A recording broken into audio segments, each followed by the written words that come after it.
ever-evolving digital landscape, for your business to thrive, you must adapt or die. Welcome to Marketing in the Age of AI, the podcast helping you harness the power of AI and marketing tools to revitalize and grow your business. And now here's your host, marketing expert and author of Authentic Marketing in the Age of AI, Emanuel Rose.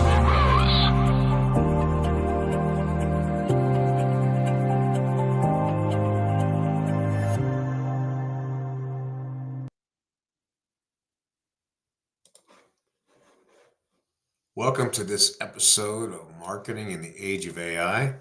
Today, we're going to dig into some concepts around design and user experience and visual identities and how AI is or is not impacting that. My guest today is Warren Wilansky, and he's spent over 25 years driving impactful projects that reflect the values of his clients and benefit their communities.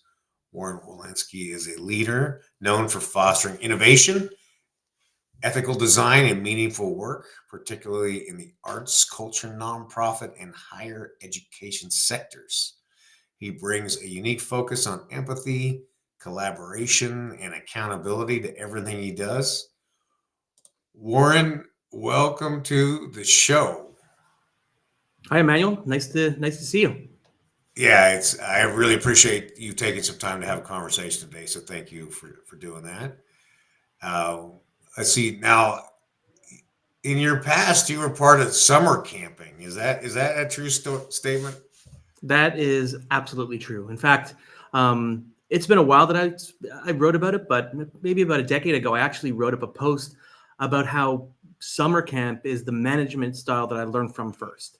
And it's funny, when I was at summer camp, so I started when I was 9 years old, stayed there until I was staff at about 17 and worked there till I was 22, 23. Love it. I remember the first time I was there, I was about 19, 20 years old, and I was promoted to be like the assistant head of half of the camp.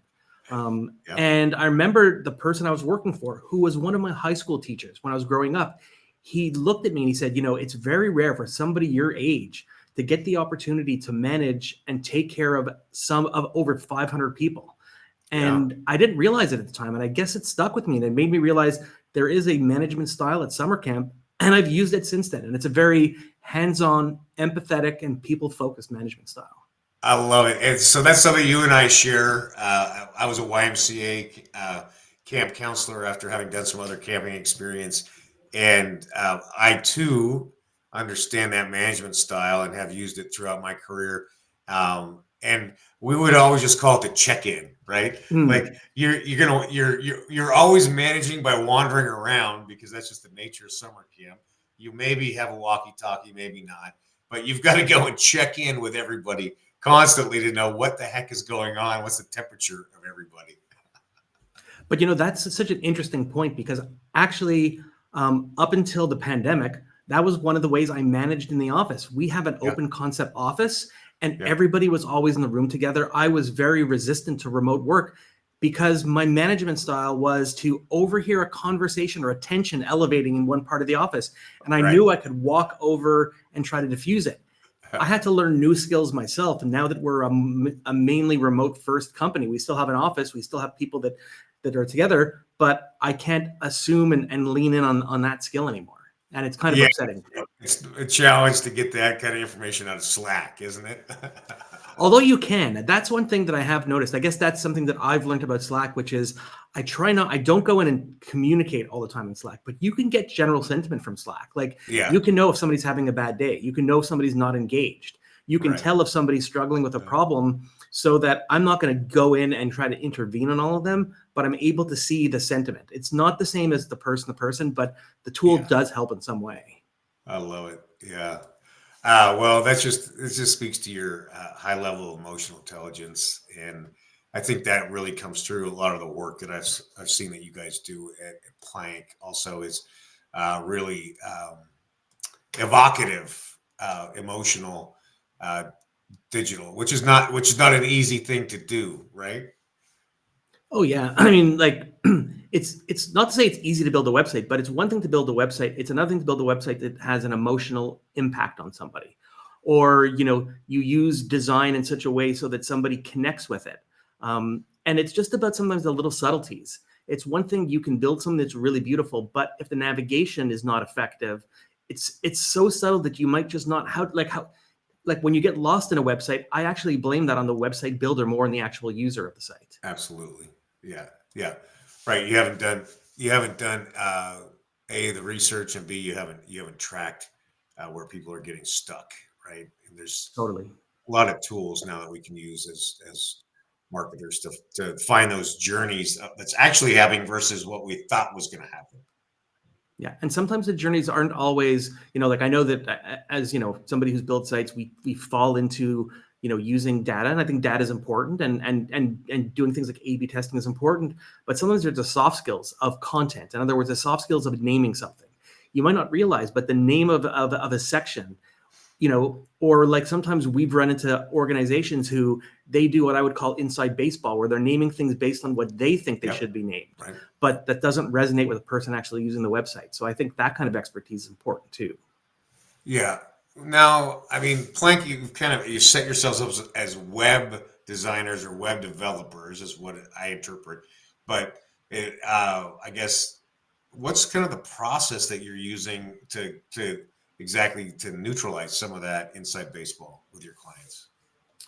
Well, the first thing is that when we spend a lot of our time on upfront research discovery and project management and getting to know the team and the way they work, so that I'll put it this way: we never are going to be the expert in what some organization is all about. They're the experts in themselves. Sure. Yep. But we bring the outside perspective of what the best practices should be. So we call them out on some things that they might not have seen themselves. So I think that's one of the benefits of also working with an external team, is that they can sometimes see things that are not even evident to you. And you know what? Same thing for us. There are times that clients will call us on things that we think are just evident to everybody. So many acronyms that we use. I mean, it's amazing. Yeah. Like the kind of language we assume people know. So it's our job also to kind of like stop ourselves and be like, okay, now we're just over jargoning things.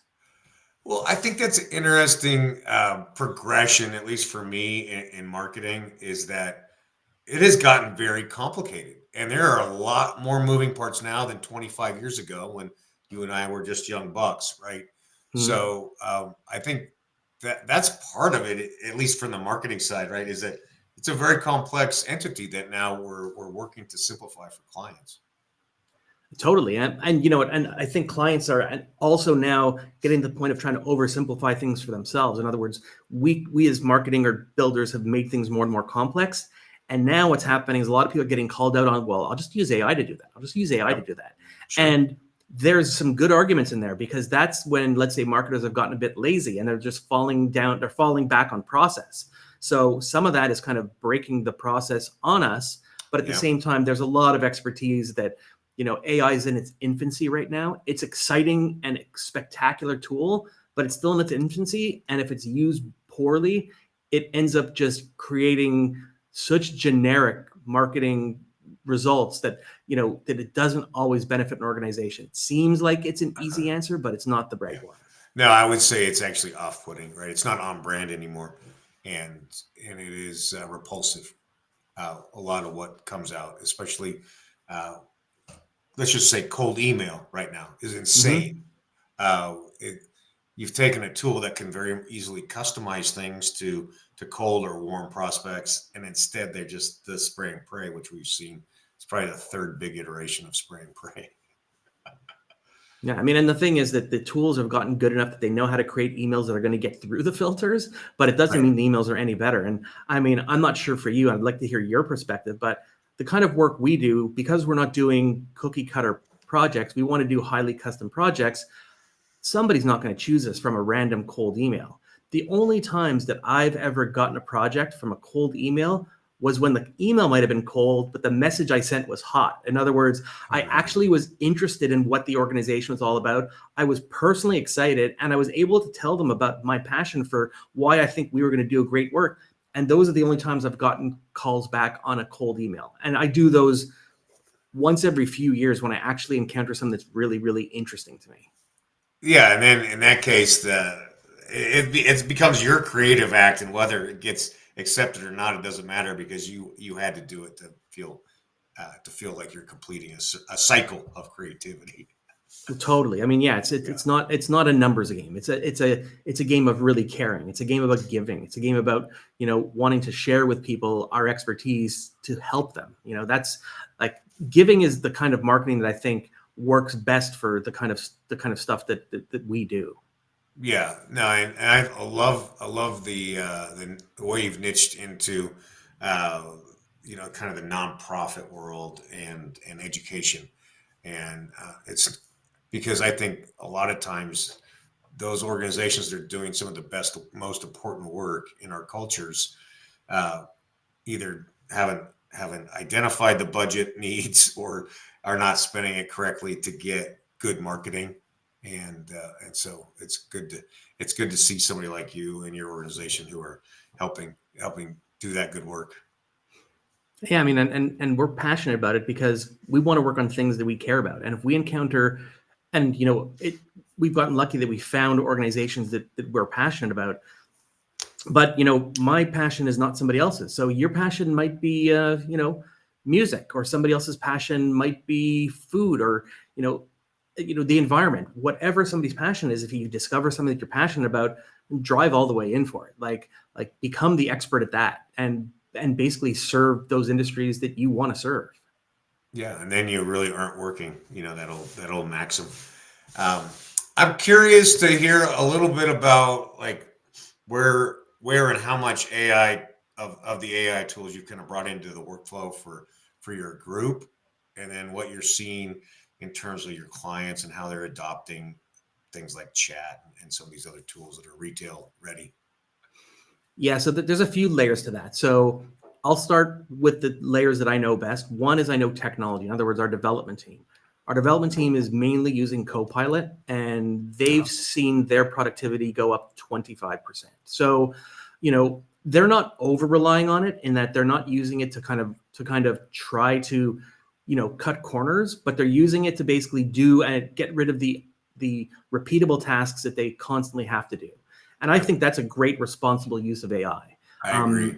I've heard of other organizations that are trying to replace developers, and I worry about that because it doesn't take into account, the quality of the code, the security of the code, and that's a concern I have, and I would never want to kind of risk for our clients. So Sure. that's the layer that I'm pretty comfortable with. The other one we're trying to work on now is from a kind of business operations side, and what can we do to simplify certain things, or what can I do when I have a chunk of data to kind of find ways to manipulate it or learn from it in a way that takes away the manual cut and paste of, let's say, working in Yeah. Excel, for example. Right. That's Yeah, the kind of absolutely. that's the kind of stuff that's great. For our clients, I think they're doing a lot of those things, but we have one client that we worked with that we actually built automated tools into their content management system. So, Love it. so we're working with the Canadian Encyclopedia. They're publishers of encyclopedic articles on a regular basis. And what they found is one of the things that they realized is that they've been publishing content for almost 30 years. They have some articles in the encyclopedia that could be 10 years old and it's not relevant anymore. Or something has come up in the news. So what we've done is we built a system so that if the news flags something that's an article in there, it flags them to go in and take a look at the news, gather up the news information. But since editorially, they cannot be just taking things directly from AI, they're using AI to learn that something needs to be updated, and then they're going into update it with the information they need. I love it. So yeah, it's kind of again, it's an automated system to flag a human to go and do something. Yeah, like the example they had at the time is they realized that Avril Lavigne is back in the news, and they're like, "Oh my God, we haven't updated her bio in 10 years." And then so they don't look credible as a source then. So they want to be a credible source on their information. Yeah, I love it. Yeah, I think it's interesting where people are trying to eliminate roles, and I think, like you described, that has so many red flags and so many improbabilities of success, that it is kind of a Cervantes level error, right? We're out dueling with the windmills. I think the cleaner way is what you're describing, where you're taking these super repetitive tasks, or what I just call clicking around. Who wants to click around anymore, right? And there's no reason to. We have great tools. Make.com is something that you can train to do just about anything at this point, at the very simplest level. And then you've got N8N and all these other agent platforms, if you're technical, that can help to solve a lot of these problems. And Google just released a whole bunch of stuff yesterday too that I've been weeding through. But so I think it's interesting that us as marketers and designers have kind of embraced this very quickly and are on the cutting edge, and then bringing it into the business side, which is kind of the newest transition, right? The efficiency idea from the marketing department. Yeah, I mean, that's like, for me, here's an interesting one. So I've been using, Google's notebook, it's LLM. And so, for example, the deep research. So one of the things I've done with it is, we get an opportunity where somebody sends us a request for proposal. So I've dropped a request for proposal in there and asked it to just create a podcast for me. And I can sit and listen to a podcast for 5 minutes and get a summary of it. Like, that's a fun little tool. Like, those things are fun. Yeah. And so I did a similar thing where I had a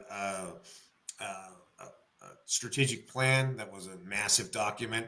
I took that in there and then built the podcast around the strategic plan, so people had another way to consume that piece. And that podcasting activity out of Notebook is unbelievable. Yeah, I mean, I've thought about even small little things of, like, let's say, for example, I haven't done this yet, but I probably will. So let's say we have a meeting with a possible client, or let's say we have a meeting about a project and we're kicking a project off and we're doing discovery phase and we have a 2-hour meeting with the client. And what if we were to take the transcript from, let's say, from like a Google Meets meeting or that, and then turn it into a podcast and give it back to them almost as a report, rather than sending them a document that's 5 pages long, give them a podcast to listen to. Yeah. Yeah. And it's perfect right now, because I think the time limit's 6 minutes. So that's about what most people's attention span are anymore. Totally. Well, let's dig just a little bit. I know we're coming up on our time, but I want to understand a little bit about what you're seeing visually that's happening on the web now that AI is in our visual space, and what are you noticing as a professional? So what I'm noticing, and I'm sure you know the term AI slop. I'm noticing a lot of AI slop in imagery as well. In other words, there's some stuff like some of the newest image tools, like Midjourney is fantastic, does some great stuff. Even the newest version of ChatGPT's image tool is getting better. But I find myself seeing a lot of really lazily created images that people are using on a regular basis. And I would just love to see more creativity. If people are going to be doing work with AI, have a little bit more creative vision with it and use it again as an assistant. In other words, if, let's say, hypothetically, I'm an illustrator and I have a style and you want to kind of automate some of the illustrations or do clip art, at least feed it your own style, so that you're like, okay, here's my style, here's what I'm all about, here's the stuff that I do. Now let's collaborate together on developing objects or images or things like that. I think it will be really great for things like icons, logos, small illustrations. I think you can develop stuff that is really unique with that. But it's when people try to create complex scenes from a visual perspective, I still believe that, like, there is a world for automation through AI, but there's also a world for really, really, really unique creative vision and designs. In other words, like, I can see the work my designers are doing, and then I've seen some of the website concepts that, let's say, other AI tools will create, and it's still just too generic. And I think for a client wanting to stand out and be unique, the same way a WordPress theme is not the right answer, an AI generated image is not the right answer for somebody who wants to do highly custom work. Yeah, where you want to actually build a brand and create a feeling and stand out. Right? Yeah. Yeah, that's interesting. I do feel some overwhelm, like just in the volume of content that's out now. And I wonder how that's going to impact the marketplace. What do you think? I think it already is in ways we don't realize it. I was reading somewhere that Amazon had to limit independent book publishers to 3 books a day. So that means we've gotten to the point where people are just churning out books to toss them onto Amazon to just hope and spray that they're going to make some money with just creating random, unsourced books. And that for me is an example of a real problem. I think we're going to reach a saturation point where there's going to have to be a pullback from that because it's just not useful. Yeah, and I think that brings up this concept of content curators and our roles as leaders in our little tribes or little domains, right? Where we can say, here are the speakers and the verified sources and the people that you want to follow that I follow, and the rest of the things you can just ignore because it's just it's garbage. It's a waste of your time and money. Yeah, but sadly, somebody who is not technically savvy like you are or I am, they might not even know the difference, and they just will be like, sure. Oh, this is a book on, the recent politician X, and it's their autobiography. Okay, and they'll download it. They don't check the source, and they don't even think of that idea of checking a source, being sure of those things. It takes a bit of effort, and hopefully the AI tools will actually force that effort on everybody by citing sources, letting people know that you're not just reading a paragraph of text. That's a paragraph of text based on these 5 sources. That's interesting. Yeah, I did. I had this situation where a friend of mine bought a book about fly fishing the Deschutes River in Oregon. And he's like, I was reading this novel and it was terrible. And I kept hoping it was going to get better. And then finally I just flipped to the back and it said this was created with AI. And he's like, I threw it away. It was a total, bait and switch. So it'll be interesting to see how we as a culture figure out a filtering system for that. Yeah, and we will. The thing is, technology always leads before morality, and technology leads before rules. So the rules will catch up, but it's going to take a bit of time for them to catch up. Yeah. Well, Warren, like I said, you and I could have this conversation all afternoon. I really appreciate your time. I love the work that you're doing, and if people want to get in touch with you to talk about website projects, how do they do that? Easy one. plank.co. Plank.co is the place to find us. All right. Well, there'll be links to all your important information on the show notes as well. And again, I appreciate your time and thanks for joining me today. Great. Thanks for doing this. Thanks for inviting me. You bet. Thank you. Well, some good reminders there. To not just keep humans in the loop, but remember what we're good at and what the outcomes are we're working to produce with our marketing, which is multidimensional, evocative, and emotionally gripping pieces, not just getting it out there. So take time to contract with people or to spend the time yourself developing pieces that are on brand and on point and reach the target market that you're after. Hope you found value in the show today. I also hope that you take the time to track down an AI tool that will save you time from your work, that will help to automate repetitive tasks, and that you reallocate that time to spend with your friends, your family, and get outside and enjoy some fresh air. Thanks for listening to Marketing in the Age of AI. Be sure to subscribe wherever you heard this podcast so you never miss a future episode. Your copy of Authentic Marketing in the Age of AI is available at Amazon.com or EmanuelRose.com. You can also connect with Emanuel on LinkedIn.